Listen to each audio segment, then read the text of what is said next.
Hello दोस्तों, जय हिंद। उम्मीद है आप सब मस्त होंगे और अपनी पढ़ाई में व्यस्त होंगे। जैसा कि आप सभी को पता होगा कि मैथ का प्रैक्टिस कराया जाता है, ठीक है ना। और ये सब के सब प्रीवियस ईयर क्वेश्चन होते हैं और कुछ इंपॉर्टेंट क्वेश्चन होते हैं जो कि आपकी परीक्षा में पूछे जा सकते हैं, ठीक है ना। तो ऐसे ही क्वेश्चन है। अगर आप अभी चाहें कि हमको कोई टॉपिक, विशेष टॉपिक का कोई क्वेश्चन बता दीजिए तो जरूर कमेंट कर दिया करिए। उसके इंपॉर्टेंट क्वेश्चन को उठा लेंगे, फिर उसको भी बताएंगे, ठीक है ना। तो इससे आपका भी फायदा रहेगा। चलिए, तो पहला क्वेश्चन का प्रैक्टिस करते हैं। देखिए पहला क्वेश्चन क्या है, देखिए पहला क्वेश्चन क्या कह रहा है, और साथ साथ में आप लोग भी लगाइए, ठीक है। देखिए पहला क्वेश्चन क्या कर रहा है, ये ना सीधी लाइन पर दो स्टेशन 120 किलोमीटर दूर पर है, तो लगाइए इसका। बताइए आ रहा है कि नहीं आ रहा है।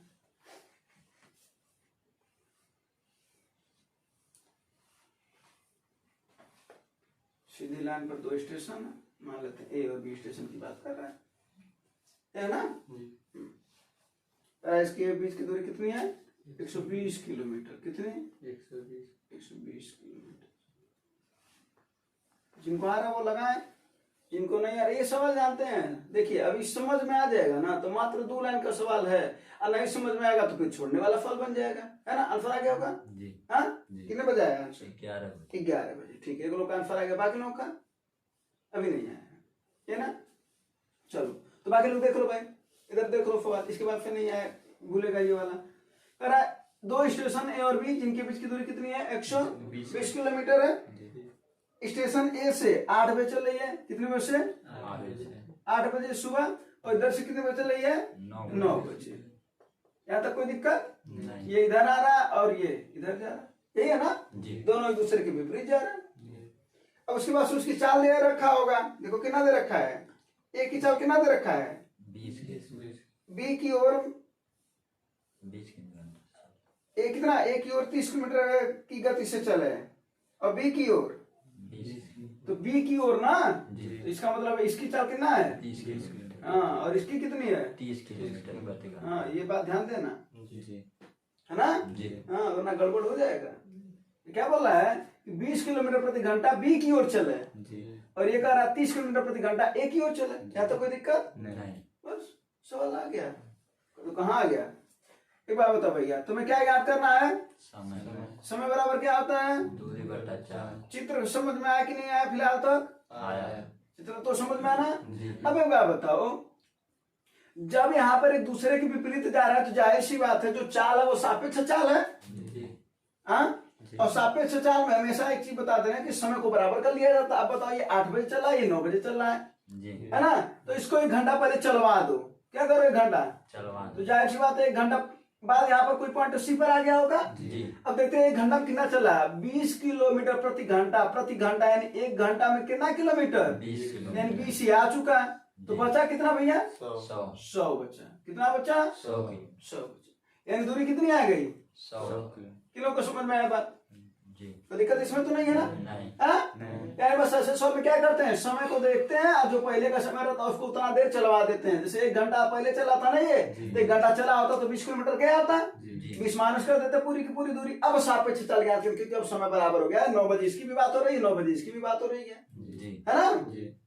चलो अब देखो 9 बजे से शुरुआत हो। अब चाल हमको चाहिए, जब एक दूसरे की तरफ आते हैं तो चाल क्या होता है भैया, जुट जाता है। क्या चाल क्या होता है, जुट जाता है। तो इसका 20 है, इसका 30 है, कितना हो जाएगा भैया, 20 प्लस 20 30 50 दूना 100। देखो मात्र कितने लाइन का सवाल है, समय कितना आ गया, 2 घंटा। और कितने बजे से चलना शुरू हुए थे सापेक्ष चाल, 9 बजे से। तो 9 में जब 2 घंटा जोड़ दोगे तो कितना आ जाएगा, 11 बजे सुबह। देखो नहीं समझे जी। तो सवाल को तो देख करके भी समझ सकते थे ना। ऐसे सवाल में क्या करना है, समय को पहले बराबर कर लेना। तो वो जितना समय रहेगा, अगर ये 7 बजे चलता तो इसको कितना देर चलवा देते, 2 घंटा जी भाई। ये 9 बजे से 7 बजे चलता तो इसको 2 घंटा चलवा देते हैं, तभी 40 किलोमीटर चल चुका होता। तो बचता कितना दूरी, 80 बचता है। तो हम 80 को चलवाते है ना। और समझ में नहीं कोई दिक्कत नहीं। तो बस ऐसे सवाल में समय ज्ञात करना है, दूरी बटे चाल। दूरी हमको पता चल गया कहाँ से मिल गया, उसके बाद से क्या चाहिए, चाल। चाल तो क्लियर है, विपरीत आएंगे तो हमेशा क्या होता है, जुटता है। वही आंसर, ठीक है ना, कोई दिक्कत नहीं। हाँ चलो समझ में आना, गलती नहीं होगा।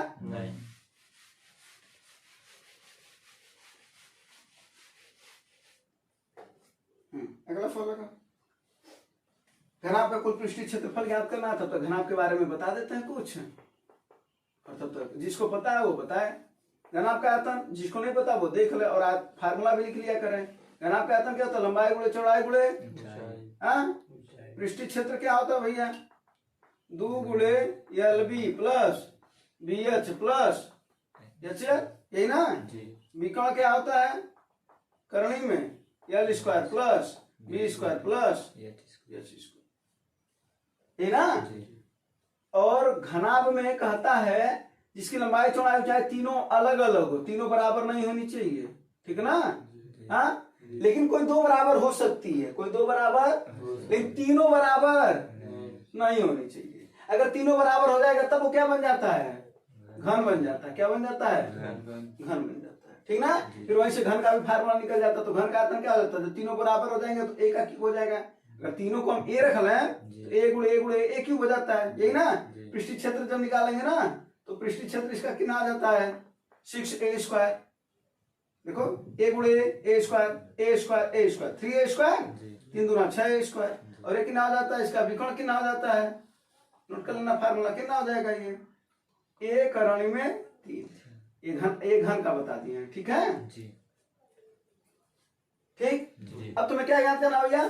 पृष्ठीय क्षेत्र ज्ञात करना है। L का वैल्यू कितना है? 7 है। B का वैल्यू कितना है? 5, और H का वैल्यू 9। पृष्ठीय क्षेत्र में रख करके इस वाले में फार्मूला में बस आंसर बताना। तुम्हें नहीं बता लोगे? रखे होगे ना? हाँ बस कितना है बताओ? 286 सबका है जी, सबका, ठीक। और आप बाकी लोगों का नहीं है? क्या करना पड़ेगा क्या? अरे भाई 2 L गुणे B यानी 7 गुणे 5 प्लस 5 गुणे 9 प्लस L है ना, तो 9 गुणे 7, उसके बाद से जो आएगा उनको जोड़ करके 2 का गुणा कर दोगे, आ जाएगा, यही ना? फार्मूला ज्यादा जरूरी है ना समझना। अगर फार्मूला पता है तो कुछ भी ज्ञात कर सकते हैं। इसमें जो पूछेगा घनाभ में, है ना? चलो कर लोगे ना? और नोट कर लो ये फार्मूला, मिटा दो इसमें, लिखोगे, साथ साथ में नोट भी कर लिया करो फार्मूले जब बताए जाते हैं तो। अब जो देखो जो कैलकुलेशन का पार्ट है और वो बहुत छोटा, देखो ऐसा नहीं कि हम कैलकुलेशन बताएंगे नहीं, बिल्कुल बताएंगे, ठीक है? कैलकुलेशन को बिल्कुल बताया जाएगा, लेकिन कौन से कैलकुलेशन जो लगेगा कि हाँ इसमें कुछ बताने लायक है, लेकिन जो लगेगा कि तुम्हें करना चाहिए वो तुम ही करो, क्योंकि वैसे भी तुम्हें पता है कि परीक्षाओं में कैलकुलेशन किसे करना होता है, करना होता है ना? कितना भी ट्रिक सीख करके जाओ यहाँ पर, लेकिन होता वही है जो हम जिस पर प्रैक्टिस कर रहे होते ना, करते हम वही हैं, तो उस पर प्रैक्टिस तुम करो, है ना? अब कई बार बता चुके होंगे कि मैथ का दो ये बात होता है, एक कॉन्सेप्ट चलता है, दूसरा कैलकुलेशन। अगर कॉन्सेप्ट तुम्हें समझ में आ रहा है तो कैलकुलेशन तो करना। जैसे इसका कॉन्सेप्ट क्या था? फार्मूला, फार्मूला पता था तो उसके बाद से क्या करना था भैया? कैलकुलेशन था बस, है ना? अब उतना तो आना ही चाहिए, हाँ? अब वो शुरुआत कर रहे हो तो कई बार प्रैक्टिस करो। चलो अगला फल बता, अगला आइयो देखो, ये बेलन वाला है तो तब तक लिखते बेलन, बेलन का फार्मूला लिखते हैं, तब तक बताओ बेलन का फार्मूला में जरा देखो। अच्छा इसमें कुछ बातें समझ लो, तेरा इधर देखो, बेलन का आयतन होता है पाई आर स्क्वायर EH, यही ना? जरा एक बात समझो, इधर देखो बेलन को देखो पहले, यही बेलन है ना? हाँ, बेलन का ये जो पृष्ठीय क्षेत्र है या सॉरी जो आधार है, बेलन का जो आधार ये कैसा है? वृत्ताकार है। कैसा है? वृत्ताकार। तो वृत्ताकार तो जाहिर सी बात इसकी एक त्रिज्या होगी जी, और ये बेलन की क्या है भैया? ऊंचाई है जी, हाँ? तो एक बात बताओ जरा, अगर हम इसको देखो पाई आर स्क्वायर ही तो वृत्त का क्षेत्रफल होता है, यानी हम इसको ऐसे लिखते हैं वृत्त का क्षेत्रफल यानी आधार का क्षेत्रफल। अरे आधार ही तो वृत्त है ना, यानी हम यहाँ पर लिख सकते हैं आधार का क्षेत्रफल गुणे ऊंचाई। बोलो अगर ऐसा लिखते तो कोई दिक्कत? कभी कभी आ जाता है सवाल कि आधार का क्षेत्रफल 22 है, कितना है? 22, और ऊंचाई 10 है, तो आयतन बताओ। तो हम क्या करते हैं? आधार का क्षेत्रफल रखते हैं पाई आर स्क्वायर बराबर 22, यहाँ से आर का वैल्यू ज्ञात करते हैं ना? तब जाकर के जब आर का वैल्यू ज्ञात हो जाता है तो फिर इसमें रखते हैं। क्यों भैया? जब डायरेक्ट दे रखा है आधार का क्षेत्रफल कितना है 22, ऊंचाई दे रखा 10, तो 22 दाएं 220, आंसर आ गया, जी है ना।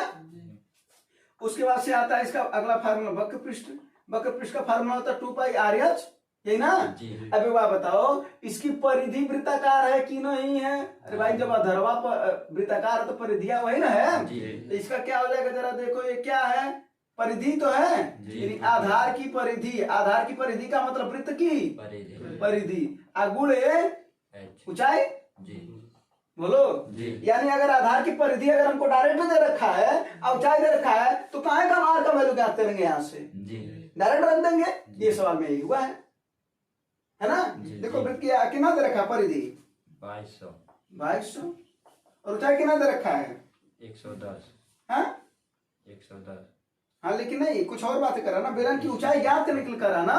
अच्छा हाँ, तो ऊंचाई कितना है ज्ञात करना है। ये किसका वैल्यू है, हाँ पृष्ठीय क्षेत्र। पृष्ठीय क्षेत्र यही है ना, वक्र पृष्ठ का मतलब पृष्ठीय क्षेत्र, उसका कितना दे रखा है 2200 2200 बराबर। आधार का परिधि कितना दे रखा है 110 अब गुणे ऊंचाई, है ना।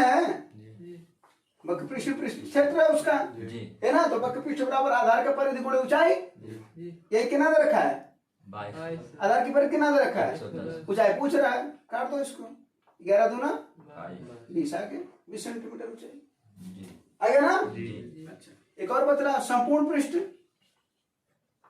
तो संपूर्ण पृष्ठ क्या होता है 2πr कोष्टक में h प्लस r। तो ये सब फार्मूला नोट कर लेना, ठीक है ना। इसको भी नोट कर लेना, ठीक है। जी जी कोई दिक्कत, अभिलंब के बारे में समझ में भी आया होगा बातें। अब होता है क्या, देखो अब सवाल जरूरी है ना कि यही वाला पूछे, सवाल तो कुछ और भी पूछ सकता है, जी हाँ।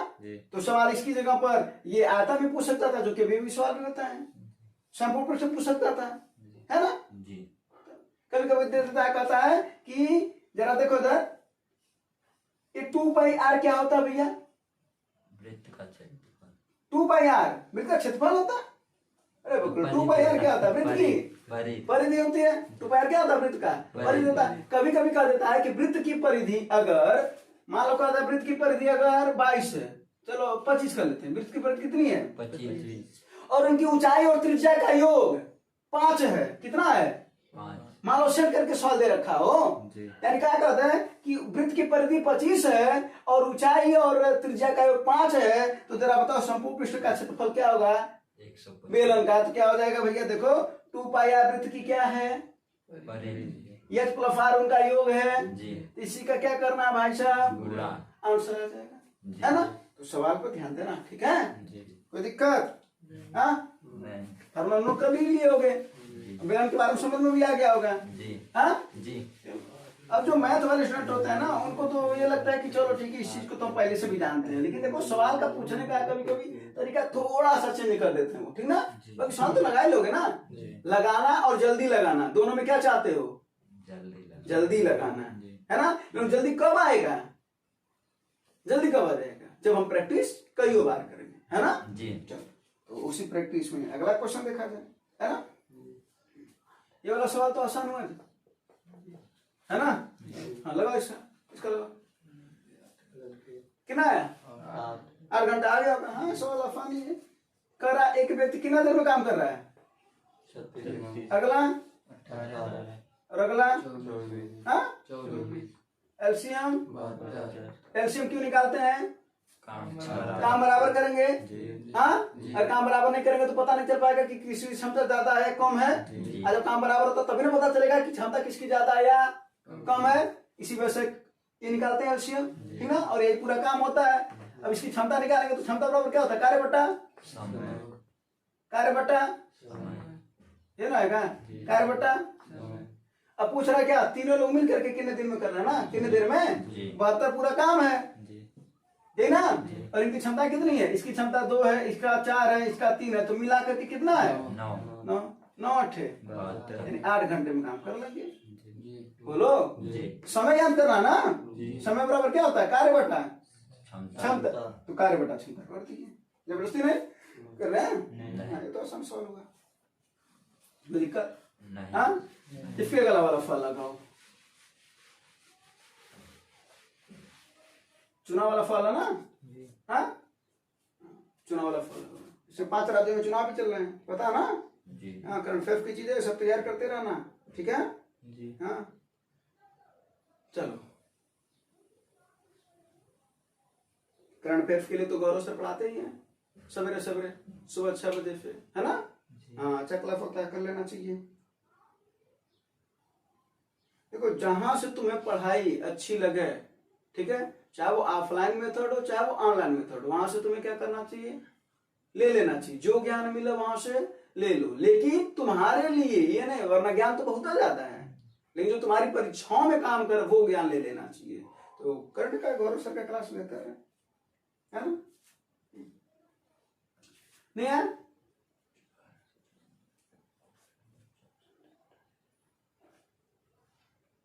बोलो।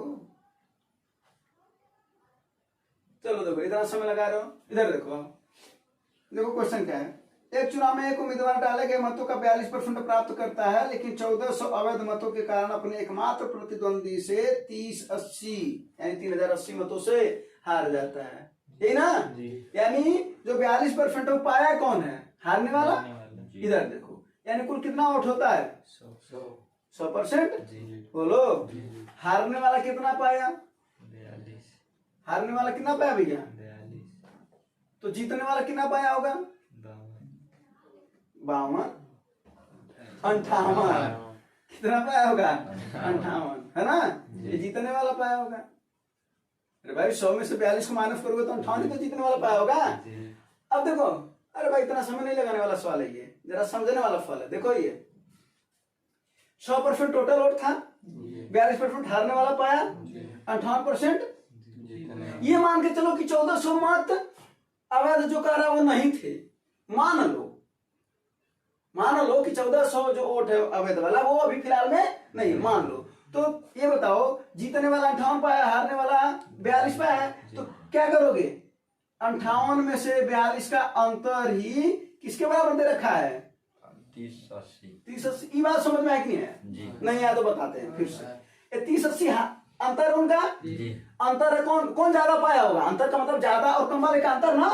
दो ये लोग हैं तो इनका अंतर कितना है? 3080, यही ना?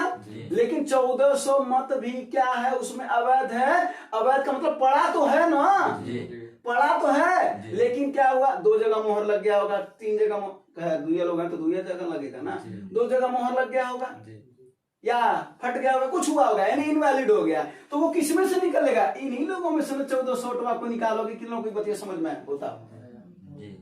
नहीं आया? अरे भाई, ये नहीं था तो ये वाली बतिया समझ में आ रही थी ना? इसका परसेंट और इसका परसेंट का अंतर ही तो इतना है। 1400 खराब है, वो इन्हीं लोगों का ना खराब होगा। कुछ ई पाया होगा, ई कुछ पाया होगा, लेकिन पाया होगा ना कुछ। तो इसी में से 1400 को क्या कर दो? हटा दो। और ये प्रतिशत है, ये तो परसेंटेज को एक तरफ, बाकी सबको एक तरफ। कितना हो जाएगा? 58 में से 12 हो जाएगा 16। अब बराबर उधर जाकर के क्या हो जाएगा? जुट जाएगा। इन किनों को समझ में आए? इसमें कोई दिक्कत हो तो बताओ। बस ये तो आंसर है। अब 16% बराबर कितना? इसको ऐड कर लो, 0 8 4 4, यही ना? 4480। तो 16 बराबर 4480। तो क्या पूछ रहा है? अवैध मतों का प्रतिशत बताओ। अवैध मत का प्रतिशत बताना ना। हाँ, तो 16 बराबर पहले 4480, तो 100 बराबर 100 ज्ञात करो, तब ना पता चलेगा अवैध मतों के। अवैध मत तो क्लियर है, 1400 है, परसेंटेज उसका ज्ञात करना है। काहे परेशान हो रहे हो? तो क्या हो जाएगा? 4480 अगुड़े 100 बटा 16। 16 से इसको काटो, 16 दूना 32। कितना आएगा भैया? 12 16 8 128। कितना आ गया? ओटवा 28,000। कुल ओटवा कितना है भैया अपने पास? 28। क्लियर है? अवैध मत कितना? यानी एक सवाल ये पूछ सकता था ना कि कुल ओटों की संख्या बताओ, कितना हो जाता है? 28,000 ना। लेकिन उसने नहीं पूछा, तो क्या पूछा? अवैध मतों का। तो 28,000 कुल ओटवा है, 1400 ओटवा क्या है? इसमें अवैध है। परसेंटेज निकालना तो बोले 100 कर देंगे भाई, है ना? करेंगे। 1400 अवैध है कुल में से, बस 2 0 से 2 0 कट गया, 1 0 से 1 0 कट गया, यही ना? कितना हो जाएगा? 14 दूना 28 और 2 बचे, यानी कितना परसेंट है? 5%। नहीं समझ में आया? कोई दिक्कत है इसमें? नहीं। यानी आप अवध वाला निकाल लोगे ना? जी। हाँ, अब तो नहीं बोलेगा ना? नहीं। हाँ, बोलना भी नहीं चाहिए। सवाल की प्रैक्टिस कुछ इस तरीके से करो। देखो एक बात बता दे रहे हैं, 15 से 20 क्वेश्चन 25 क्वेश्चन की प्रैक्टिस कराई जा रही है ना? जी। हाँ, ज्यादातर 15 से 20 क्वेश्चन भी फिलहाल में प्रैक्टिस चल रहा है, ठीक है? जी। धीरे धीरे इसकी संख्या बढ़ाई जाएगी। अगर इस 15 से 20 क्वेश्चन में अगर 5 क्वेश्चन 7 क्वेश्चन 8 क्वेश्चन भी अगर सीखोगे पर डे 10 क्वेश्चन ना, हाँ, मिनिमम अगर सीखोगे 5 क्वेश्चन पर डे तो कितना होगा एक महीने में भैया? 150 क्वेश्चन। और सीखने का मतलब अलग होता है। हमने क्या बोला? सीखोगे, लगाओगे नहीं, क्या बोले? सीखोगे। सीखने का मतलब होता है वो हमको तैयार होना चाहिए। यानी उसके जैसा सवाल आ जाए तो वो वाला हमसे भूलना नहीं। और बाकी जो हम लगा रहे हैं उसमें से तो तैयार आता ही रहेगा। तो अगर इस तरह से काम करोगे ना तो मैथ बहुत विशेष प्रॉब्लम नहीं करने वाला है, ठीक है? हाँ, लेकिन अगला फॉल प्रॉब्लम करने वाला है। लगाओ।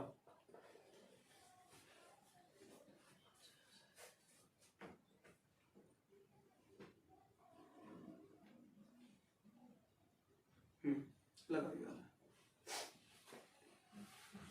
पहले बात तो सवाल पढ़ोगे खूब बड़ा सा है ना? जी। फिर उसके बाद से कहोगे कि सवाल कठिन होगा क्योंकि बड़ा सा है। नहीं आ रहा तो बता दो, तुरंत बताते हैं, है ना? क्योंकि समय कीमती है। चीजें समझ में आ रही है? आप लोग भी लगा सवाल 1 2 3 4 5 लाइन तक फॉल गया है तो दिमाग में पहले ही बैठा लेते हैं कि सवाल कुछ तो बड़ा होगा। चलो देखो इधर,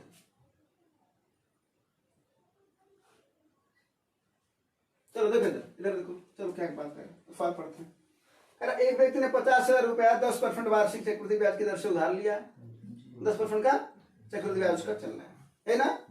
और वो वार्षिक चल रहा है, कोई दिक्कत भी नहीं है अभी तक। हाँ, कह रहा प्रत्येक वर्ष के अंत में वो ब्याज और ऋण के आंशिक भुगतान के लिए 15,000 रुपया निकाल लेता है प्रत्येक वर्ष का। इसका मतलब है कई वर्ष होंगे, 1 वर्ष 2 वर्ष 3 वर्ष 4 तब करा प्रत्येक वर्ष।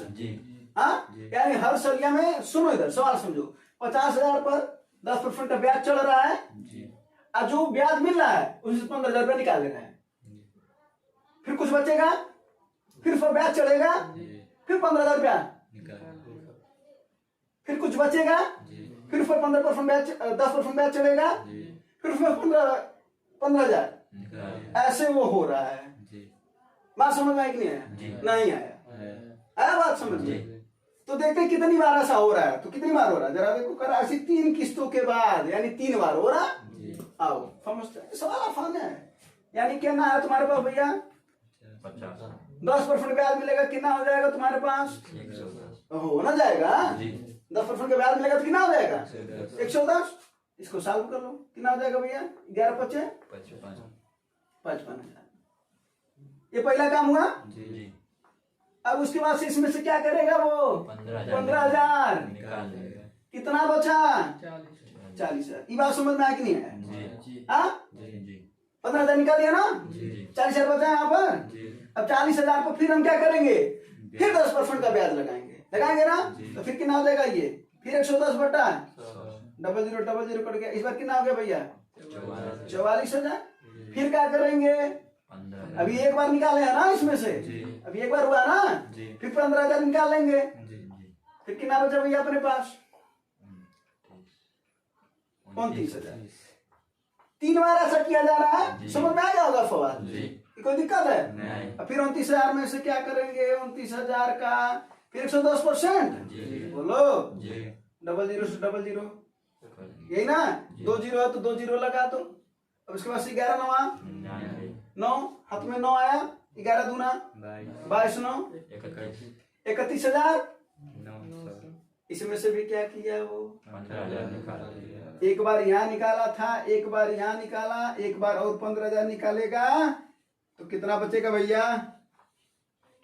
11 में 5 जा 6 और 2 में से 16,900।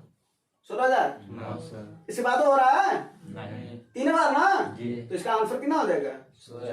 नहीं समझे सवाल? सवाल में क्या था? कुछ था? लेकिन कह दो कि क्या इकट्ठे 3 बार बढ़ा करके अब 15 से 45 घटा दें, कैसे घटा दोगे? चक्रवृद्धि ब्याज है ना, एक बार जो रेटवा आएगा, जो ये आ रहा है 40,000, फिर उस पर लग रहा है ना, फिर बढ़ रहा है, फिर 15,000 निकालेंगे, फिर बढ़ रहा है, फिर 15,000 निकालेंगे, ये ना हो रहा है। हाँ, तो ऐसे 3 प्रक्रियाएं हो रही हैं, ऐसे नहीं कर सकते हैं, ठीक है। हाँ। चलो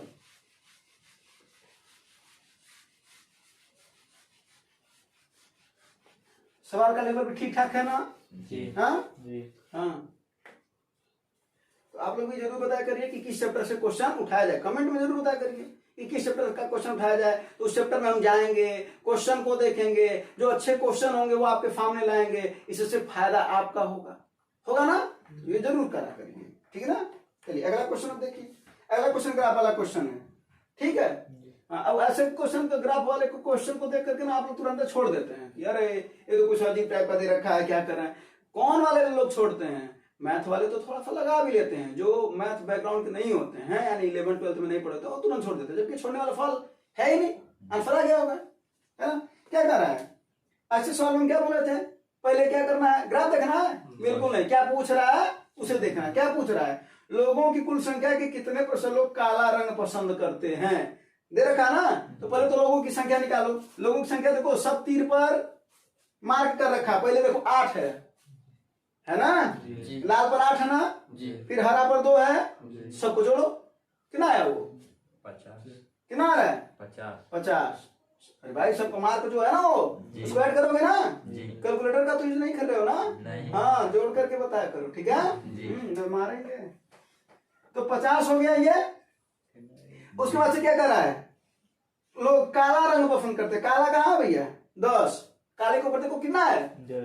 10। अगुड़े 100 परसेंटेज निकल जाएगा। 50 दूना 100, 10 दूना 20%। नहीं समझेगा? हाँ, बस कुल संख्या 50 थी और वो कलर 10 था, उसको पसंद करने वाले। चलो अगला सवाल लगा, लंबवृत्तीय शंकु है। आप तो तीनों सवाल आ गया ना, घनाभ भी आ गया, बेलन भी आ गया और शंकु भी आ गया। तो कोई दिक्कत नहीं, शंकु का तब तक हम कुछ बताते हैं और तुम लोग सवाल लगाओ, मार्कर चेंज करके देना। हाँ, शंकु का आयतन कितना होता है भैया? 1/3 पाई स्क्वायर।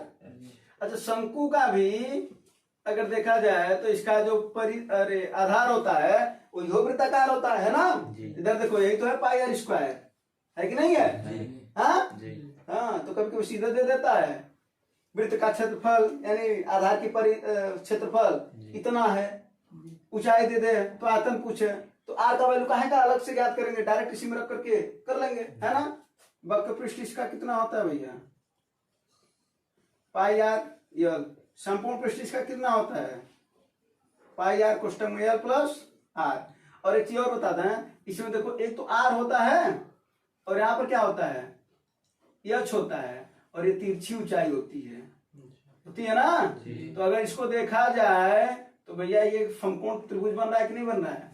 बन रहा है ना। इसमें पाइथागोरस थ्योरम लगेगा, तो कर्ण का वर्ग बराबर लंब का वर्ग प्लस आधार का वर्ग, है ना। अब ये इतने फार्मूले होते हैं, इसी फार्मूले के सहारे से ये सवाल लग जाएगा। आओ लगाते हैं। आधार की परिधि कितनी है भैया? 88 सेंटीमीटर। और आधार होता है क्या इसका? वृत्ताकार। आधार कैसा होता है?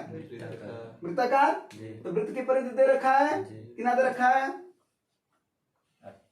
2 पाई आर की वैल्यू कितना दे रखा है? 88। बोलो हाँ। तो 2 पाई आर की वैल्यू कितना दे रखा है? 88। तो 2 गुणे 22/7 गुणे आर बराबर 22 दूना 44 दूना। आर का वैल्यू कितना आ जाएगा? 7 दूना 14 सेंटीमीटर। बोलो आर का वैल्यू कितना मिल गया? और किसका दे रखा है? यच दे रखा है कितना? 28 सेंटीमीटर। अब हमको चाहिए क्या? वक्र पृष्ठीय क्षेत्रफल, यानी ये चाहिए ना। तो हमको चाहिए पाई आर और यल चाहिए, तो यल यहां से ज्ञात करेंगे। अब देखो तुम लोग क्या करोगे भैया, एच का स्क्वायर है ना, इधर देखो 28 का स्क्वायर प्लस आर का स्क्वायर है 14 का स्क्वायर। अब एक तो तरीका कि 28 का वर्ग ज्ञात कर लो, 14 का वर्ग ज्ञात कर लो, और उसके बाद CL का फिर जाकर के करनी में कर दो। एक तो वो तरीका है, लेकिन थोड़ा सा जल्दी अगर लगाना तो देखो क्या कर सकते हो, इस 28 को 14 गुणे 2 लिख सकते हो कि नहीं लिख सकते हो? हाँ, तो उसका होल स्क्वायर, तो होल स्क्वायर अगर इसका रहेगा तो इसका अलग अलग भी तो होल स्क्वायर हो सकता है, प्लस 14 स्क्वायर। बोलो ये बात समझ में आए कि नहीं है? बोलो। हाँ, तो यहाँ पे क्या कॉमन है? 14 का स्क्वायर कॉमन है, क्या बचा? 2 का वर्ग 4 प्लस 1 है ना। अब ये एल स्क्वायर का वैल्यू है, तो यहाँ से एल का वैल्यू कितना मिल जाएगा? ये करने में हो जाएगा ना, तो करने में 14 का स्क्वायर है तो 14 बाहर निकल जाएगा, और क्या करने में बच जाएगा? 5 कितना बच जाएगा? 5। ठीक है, बस। अब क्या करना है? उठा करके फार्मूले में रख दो, कितना हो जाएगा? 22 बटा, रख लोगे? इसको मिटा दो, इसको मिटा देते हैं, यहाँ पर बता देते। ये तो पहले ही समझ में आया होगा ये बातें। हाँ, यहाँ पर देखो सबकी वैल्यू आ गई है। यहाँ पर क्या चाहिए हमको? 22 बटा 7 गुणे आर का वैल्यू करना है 14, यही ना है। एल का वैल्यू करना है 14 करने में 5, 7 दूना 14, 22 दूना 44 गुणे 14 करने में 5, 4 चक्कर 16, इकाई में 6 आ रहा होगा। इकाई में देखो एक में 6 है, करनी 5 को छोड़ दिया जाए 616 है ना, बस यही आंसर होगा। तो बाकी गुणा कर लेना, ठीक है ना। तो 616 करने में 5, कोई दिक्कत? फार्मूला नोट कर लो, ये इतना फार्मूला है, ये जो नीला वाला है, ठीक है। हो गया होगा नोट बेटा?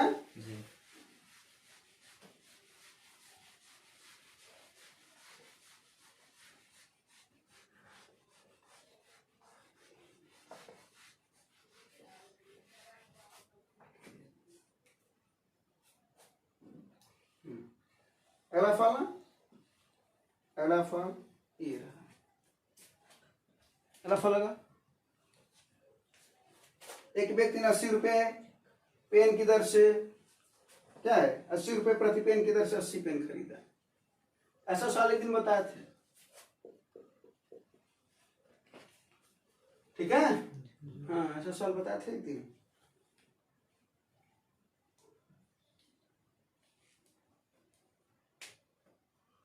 ये जानते क्या होता है? 80 रुपया प्रति पेन की दर से, मतलब एक पेन का दाम कितना है? 80 रुपया, तो 80 पेन का दाम निकालोगे, यही ना। देखो एक तो तरीका यह है कि 80 पेन है, 80 रुपए का है, पूरा दाम निकालोगे ना। फिर उसके बाद इसमें से 40 पेन है, तो 40 पेन का दाम कितना हो जाएगा? 3200। इस पर क्या हो रहा है? 20% का हानि हो रहा है, तो फिर इसका क्या निकालोगे? ये 3200 तो इसका क्रय मूल्य हो गया, फिर 3200 का क्या निकालोगे? 80%, तो क्या निकलेगा? विक्रय मूल्य, है ना। देखो एक तो ये तरीका हुआ, लेकिन तुम्हें थोड़ा सा जल्दी में बताते हैं ये सवाल कि अलग अलग, देखो एक तो अलग अलग उनका क्रय मूल्य और विक्रय मूल्य निकाल करके क्रय मूल्य को एक साथ जोड़ दोगे और विक्रय मूल्य को एक साथ, पता चल जाएगा कितने % का लाभ हो रहा है, कितने % का हानि हो रहा है। एक ये तरीका है, जरा देखो थोड़ा जल्दी में जो लगाया जा सकता है। 80 रुपए प्रति पेन की दर से 80 पेन खरीदा, यही ना। चलो, या और सभी पेनों पर 20% का लाभ हो रहा है, तो अगर सभी पेनों पर 20% का लाभ हो रहा है तो सभी पेन का दाम कितना था? 6400। अरे भाई 80 गुणे 80 है ना था, और इसी पर कितना का लाभ चाहिए उसको? 20% का, तो मात्र लाभ ज्ञात करो ना, विक्रय मूल्य ज्ञात करने की क्या जरूरत है? लाभ ना पूछ रहा है, तो लाभ ज्ञात करो, तो मात्र हमको कितना चाहिए इसका? 20%। 0000 कट गया, 0 और 2 चौके 8 और 2 छक्के, हमको ले दे करके कुल लाभ कितना चाहिए? 1280 रुपये हमको चाहिए, ठीक ना। लेकिन यहाँ पर 2 बातें हुआ है। पहला क्या हुआ? 40% है, नहीं 20%। 20% का क्या हुआ? हानि हो गया, और इसको पहले हानि निकाल लेते हैं, यही ना। यानी जब हम 40 पेन को बेचे तो हमारा 20% क्या हो गया? हानि हो गया। तो 40 पेनों का दाम कितना था? 40 गुणे 80, एक पेन का दाम 80 रुपया, 40 गुणे 80, और इसी पर 20% का हानि हो गया, ठीक ना। 2 0 से 2 0 कट गए, आ चुके 32 दूना 640 रुपए का क्या हो गया? अपने को हानि हो गया है। अब एक बात बताओ, अब ध्यान से समझो, पहली प्रक्रिया थी 40 पेन को बेचे तो 20% का हानि हो गया। अब हमको चाहिए लाभ, अब इधर हो गया हानि। जाहिर सी बात है दूसरकी का दबाव ज्यादा बढ़ाना पड़ेगा ना। हाँ, इसका मतलब 1280 तो चाहिए ही चाहिए, 640 रुपये और जेबिया से चला गया ना, तो इसको भी तो चाहिए अब हमको। ये हानि हो गया ना, अपने पास से, अपने घर से ना चला गया, तो 640 रुपये और हम क्या चाहेंगे अगले वाले पर, यही ना। तो क्या कर देंगे, यानी हमको ले देकर के कितने का फायदा चाहिए, इतने का 0 8 4 अच्छा 2 8 1 1920 का चाहिए, यही ना। कितने में 40 रुपये ना बचा है, 40 रुपये ना बचा है, इसका दमा कितना है, क्या याद करना है, परसेंट गुणे 100 कर लो। नहीं समझे, लाइन समझ में आई नहीं है, जल्दी में वो फिर से समझा देते हैं। टोटल कितने पेन थे, 80 पेन। हाँ, 80 का दाम, एक का कितना था, 80 रुपया। टोटल दाम हमको पता चल गया। हमको कुल चाहिए 20% का ले देकर के लाभ चाहिए, यानी हमको कुल ले देकर के 20% का लाभ निकाले। इसका कितना है, 1280 रुपया हमको चाहिए अपने को। उसमें से 2 पार्ट किया, 40 को अलग बेचे, 40 को जब 40 को अलग बेचे तो हमको 20% का हानि हो गया, ले देकर के हमको 640 रुपए का क्या आ गया, हानि हो गया। अभी हमारे घर से चला गया तो 640 रुपये तो अगली बार निकालेंगे ना, दमा बढ़ाएंगे, बिल्कुल बढ़ाएंगे, है ना। तो 1280 रुपये तो अपने पास ये तो लेबर करेंगे, आईओ लेंगे, है ना। तो इसका मतलब हम कितना लेंगे अब, 1920 रुपया। 1920 कितने में, 40 रुपये न बचे, 40 तो बेच दिए, फिर से घर घर जाओगे नहीं ना लेने, तो 40 ना बचे, तो 40 बचे और उसका दमा कितना था, 80, एक ही पेन का 40 गुणे 80, और परसेंटेज निकालना तो बोले 100 कर दो, इसी को सॉल्व कर लो। 0 से 0, ये डबल 0 कट गया ना।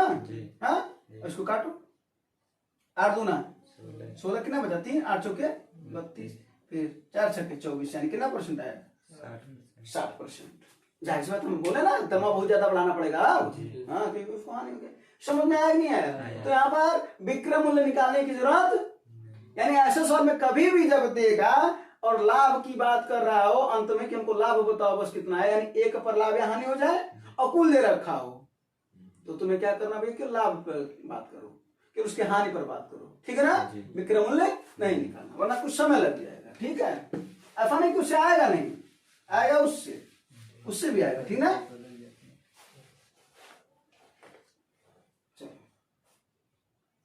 और सवाल है ना, एरफ लगा, देखो क्या करें, 1 minus 2 plus 3 minus 4 plus 5 minus 6 plus ऐसे कहाँ तक 100 यही ना। हाँ, चलो देखो इसमें कुछ फार्मूला नहीं लगाना है, सोचना है। अगर इनका हम ऐसे युग्म बनाना, ऐसे ही जोड़ा बनाना है, तो 100 पदों तक है, तो कुल कितने जोड़े बनेंगे, 50 जोड़ा। कहाँ से 100 जोड़ा बनेगा भैया, जब दूध को एक साथ कर लिए तो 50 जोड़ा बनेगा, 100 कहाँ बनेगा। हाँ, कितना जोड़ा बनेगा, तो इसका अंतर कितना है, माइनस से। इसका अंतर कितना है, इसका अंतर कितनी बार आएगा, तो माइनस को 50 बार जोड़ो कितना आएगा, बोलो। हाँ, माइनस को 50 बार जोड़ोगे तो माइनस 50 नहीं आएगा, नहीं समझे। ये सब सवाल कुछ समझने वाले फल होते हैं, कुछ सोचने वाले फल दे दिया जाता है ना। वरना लगाते रह जाओगे, सम पदों का योग अलग करें, विषम पदों का योग अलग करें, उसके बाद उसका फार्मूला लगाएं, तब जाकर के घटाएंगे, तब वो आएगा। लेकिन सोचो कुछ, ठीक है। चलो, इसका आंसर कितना है, -50, कोई दिक्कत नहीं।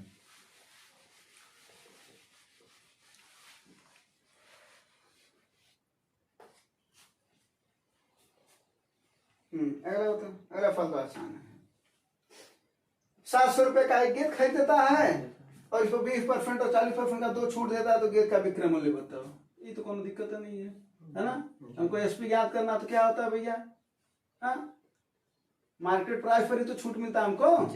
हाँ, डिस्काउंट जितना मिलता जाएगा उतना देते जाएंगे, यही ना। कितना है मार्केट प्राइस, कितना रुपए का खरीद करके लाया है, अब क्या करना चाह रहा है, उसको बेचना चाह रहा है, तो पहली बार कितना छूट दिया, तो कितना लेगा? फिर अगली बार कितना छूट दिया? कितना लेगा? यही ना, बस ये तो आ गया होगा। कितना है? 7 गुणे 8 गुणे 6, यही ना? हाँ, कितना आ जाएगा? 6 8 फते 56 और 56 का 6 में गुणा कर दो। हाँ, 6 के 36, 3 6 35 336 रुपया, ये ना? यानी विक्रय मूल्य इसका कितना है? 336 का। अच्छा, से भी कोई खरीदा होगा तो उसका एक क्रय मूल्य है ना भैया? हाँ, देखो जब कोई चीज हम जाते हैं दुकान पर खरीदने तो उसमें 2 बातें होती हैं। हमारा वो क्रय मूल्य होता है, लेकिन दुकानदार का वो विक्रय मूल्य। दुकानदार तो बेचता है ना भैया अपने को। हाँ, अगला फल लगाओ। एक समाज के 120 सदस्यों की औसत आय इतनी है, 30 सदस्यों को जोड़ने पर औसत आय इतनी हो जाती है, तो नए शामिल सदस्यों की औसत आय कितनी है? तो गुणा करना है। गुणा तो हम लोगों से करवाएंगे, ठीक है? देखो पहला लाइन क्या बोला है इसका? पहला लाइन क्या बोला है? 120 सदस्यों की औसत आय कितनी है? यही ना? अच्छा एक बात बताओ, योग बराबर क्या होता है? औसत गुणे संख्या। भाई औसत बराबर क्या होता है? योग बटा संख्या ना? योग बराबर क्या हो जाएगा? यही ना? अरे कंफ्यूज हो रहे हो क्या? योग बटा संख्या, वही तो बोल रहे हैं। योग बराबर क्या हो जाएगा? औसत गुणे, है ना? तो पहला लाइन का योग निकाल लेते हैं। हमको औसत, अपने को औसत पता है और संख्या पता है, तो संख्या कितनी है जरा देखो। तो योग निकालो पहला वाला। औसत कितना भैया? 62.5। संख्या कितनी है? 120। बताओ इसमें कितना हो जाएगा? 625 गुणे 12 गुणा करो भाई, ये 0 दशमलव को हटा देगा तो गुणा करो। इसका कितना है? 7500। हाँ, ऐसा होना चाहिए फास्ट थोड़ा, लेकिन इतना फास्ट ना हो कि कैलकुलेटर लगाओ, ठीक है ना? हाँ, वो नहीं यूज कर रहे हो, हम देखते रहना एक दूसरे का, कोई यूज ना करे वो, क्योंकि वहां पर कैलकुलेटर नहीं मिलेगा। हाँ, तो इसी वजह से प्रैक्टिस यहाँ पर, यहीं पर हाथों को तेज करो कि कैलकुलेटर यही जितना हो पाए बने। चलो पहला काम हो गया। फिर दूसरा योग निकाल लो। दूसरे का औसत कितना भैया? 58.2। कितने लोग और आए हैं? 30। तो पहले कितने थे? 120। अब 30 और आगे कितने हो गए? अब संख्या, तो अब इसका गुणा करो, कितना हो जाएगा? ये भी 10 में हट जाएगा ना 0 से। अब इसका गुणा करो, कितना है? 15 दूना 30, 0 3 15 8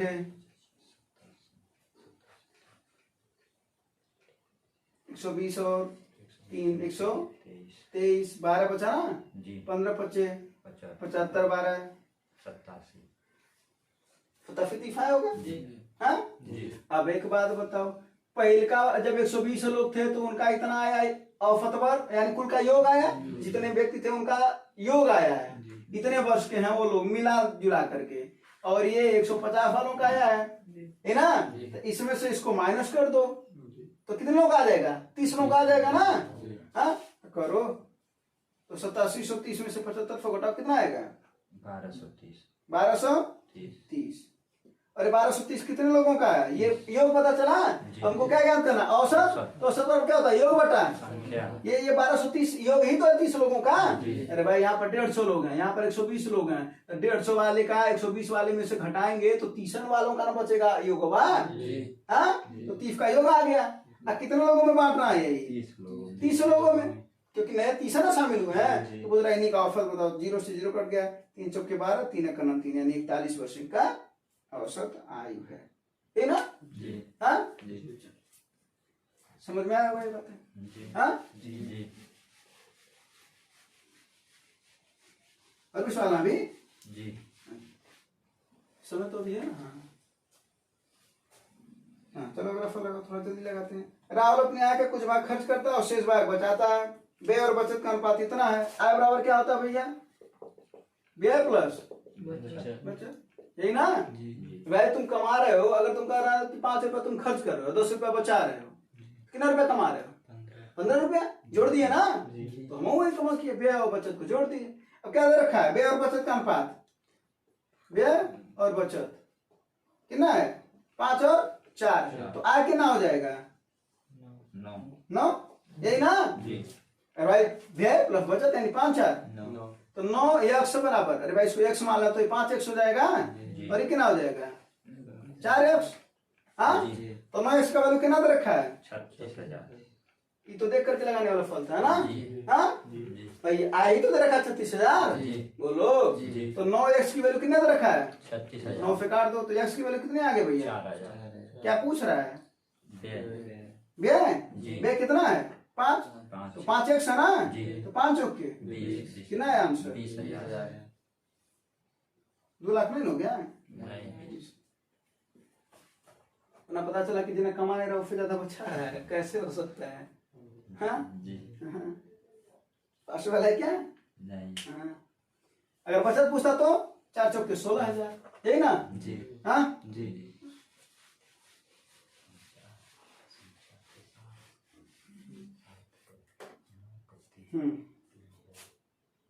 अगला देखो, अच्छा क्या अगला देखो क्या दे रखा है x to the power 4 plus 1 बटा x टू द पावर 4 बराबर 47 हम बोले थे ना कि ऐसा सवाल अक्सर करके अपने अगल बगल किसी किसी वर्ग को संख्या वर्ग संख्या रखता है, इसमें क्या कर देंगे 2 जोड़ देंगे 2 जोड़ देंगे। और जब ऐसा करेंगे ना तो ये 2 घात कम हो जाता है, क्योंकि ये कितना हो जाएगा ये 49 जी। और 49 का वर्गमूल लेंगे तो जब इसका भी वर्गमूल लेंगे तो कितना आ जाएगा 1 कम हो जाएगा, जी। यानी 4 का वर्गमूल लेंगे तो 2 हो जाएगा ना। जी। 1 बटा x स्क्वायर बराबर कितना 7 है ना। जी। फिर 7 भी किसी न किसी के बगल में होगा, किसके बगल में फिर 2 फिर ये घात कम हो जाएगा, जी। मतलब ये इसका भी वर्गमूल लेंगे तो कितना आ जाएगा x प्लस 1 बटा रफा 2 9 तब कितना आ जाएगा 3 कोई दिक्कत। नहीं हाँ नहीं अब यहाँ पर एक फार्मूला बता देते हैं। फार्मूला होता है a प्लस बी का होल क्यूब बराबर a cube plus b cube plus 3ab कोष्टक में a प्लस b है ना। जी। हमको केवल इसकी वैल्यू चाहिए, यानी किसकी वैल्यू चाहिए x क्यूब प्लस 1 बटा है ना। जी। तो क्या हो जाएगा ये वाला पॉइंट जब इधर आएगा तो माइनस हो जाएगा ना। जी। तो ये a प्लस बी का होल क्यूब और a प्लस बी का होल क्यूब यानी 3 का क्यूब ना। जी। आइए इधर वाला आएगा तो माइनस हो जाएगा 3 गुणे ए बी का मतलब x गुणे 1 बटे यही ना। जी। और कह रहा a प्लस बी मतलब 3 ही ना, जी। 1 से कट गया 3 त्रिका 27 में से 9 जा, इसका वैल्यू कितना है 18 कोई दिक्कत नहीं परेशानी समस्या तो अच्छी बात है ना। जी। हाँ।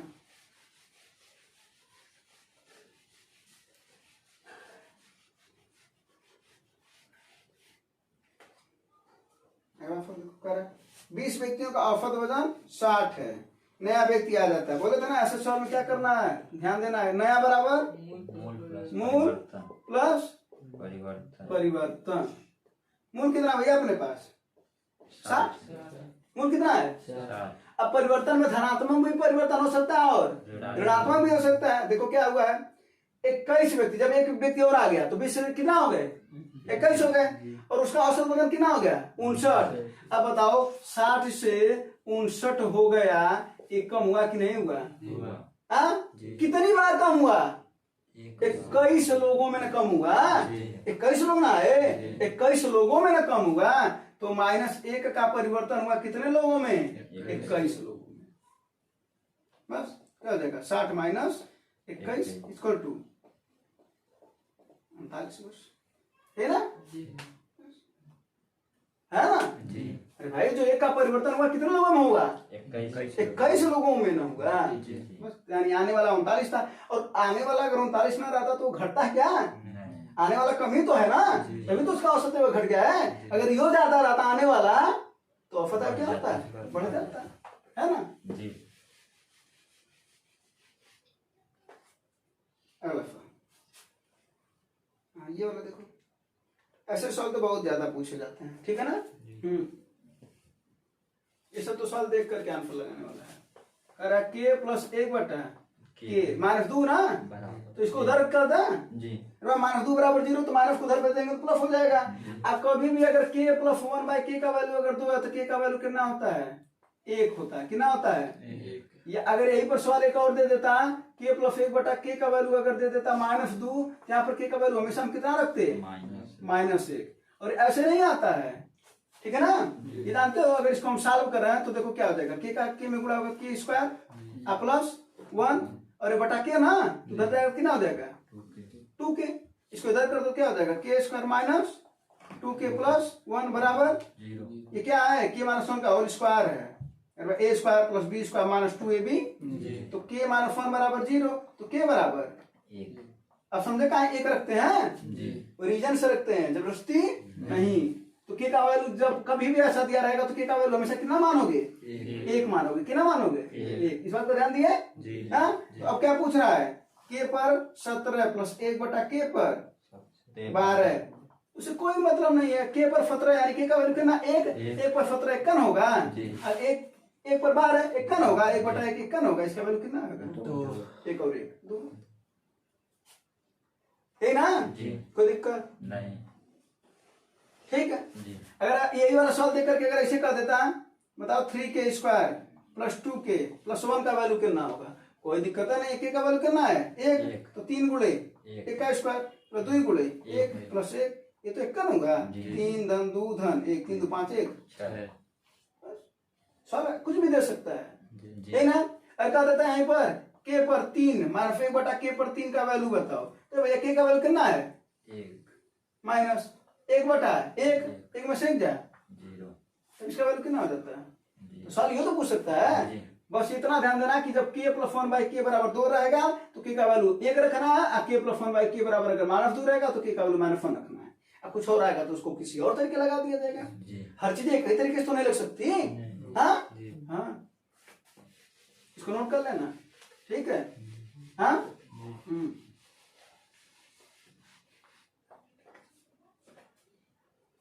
चलो अभी लास्ट सवाल है ना, जी हाँ चलो कब का लास्ट सवाल है, आज का है, ये हमेशा का लास्ट सवाल है, आज का कहाँ गया? हाँ ये कह रहा एक कार 24 मिनट में 40 किलोमीटर की दूरी तय करती है, तो कार का चाल ज्ञात कर लिया जाए। हाँ तो कार की चाल, चाल बराबर क्या होता है दूरी बटा समय, ठीक ना। चलो होमवर्क देता क्या लगाने के लिए कि लगवाई दें, चलो अच्छा यहाँ तक बता दें तो लगवाई देते हैं, है ना। हाँ तो दूरी बटा चाल वैसे भी कौन सा आंसर बताते हो कमेंट में, अगर दे भी देते हैं तो, है ना, आप लोग भी नहीं बताते हो, चलो कोई बात नहीं है, लेकिन लगा अगर आ रहा है तो बताना चाहिए, ठीक है। तो कार बराबर कैसे सोचते हो कि बहुत आसान सवाल है, इसका आंसर कौन बताने जाए, कुछ और ऐसा कठिन सवाल दीजिए जिसको देख करके मजा आ जाए, मजा नहीं लो, ठीक है ना। हाँ पेपर में जाओगे ना तो 60 से 70% सवाल इजी टू मॉडरेट ही होते हैं, 70 के 80% 90% तक सवाल इजी टू मॉडरेट ही होते हैं, 15 से 20% सवाल हम मान लेते हैं कि थोड़ा सा हार्ड लेवल के आते हैं, है ना। तो दूरी बटा दूरी कितना भैया 40 समय कितना है 24 मिनट 24 मिनट, तो मिनट को घंटा में बदलेंगे तो क्या हो जाएगा भैया 1/60 का गुणा कर देंगे, ठीक ना। 6 चौक 6 दाएं 2 दूना 2 पच्चे, ये 20 बार में कट जाएगा और ऊपर जाएगा तो कितना हो जाएगा 100। क्या आया ये 40 किलोमीटर प्रति घंटा, 100 किलोमीटर प्रति घंटा में चला गया। अब क्या कर रहा है, 40 यदि 40 किलोमीटर प्रति घंटा कम कर दिया जाए तो समान दूरी को तय करने में कितना समय लगेगा, क्या पूछ रहा है, क्या पूछ रहा है। और समय बराबर क्या होता है दूरी बटा चाल, भाई समय इधर चला जाएगा तो क्या हो जाएगा दूरी बटा चाल, दूरी कितनी है, और समान दूरी वही दूरी यानी कितनी दूरी 40 चार कितना हो गया 40 कम होगा 60 होगा, 40 कम हो गया ना, कितना था 100, जब इसमें से 40 कम हो जाएगा तो कितना हो जाएगा 60, यही ना। तो किस में आ रहा है, घंटे में आ रहा है, क्योंकि किलोमीटर प्रति घंटा ये किलोमीटर में था, 1 किलोमीटर प्रति घंटा था, घंटे में आ रहा है, और 1 घंटे में कितना मिनट होता है 60, तो गुणे 60 मिनट में आ जाएगा आंसर, 60 से 60 कट गया कितना आ गया 40 मिनट, यही ना। जी कोई दिक्कत नहीं परेशानी नहीं समस्या नहीं प्रॉब्लम, नहीं। उम्मीद है सब बातें आप लोगों को भी समझ में आया होगा। धन्यवाद, जय हिंद।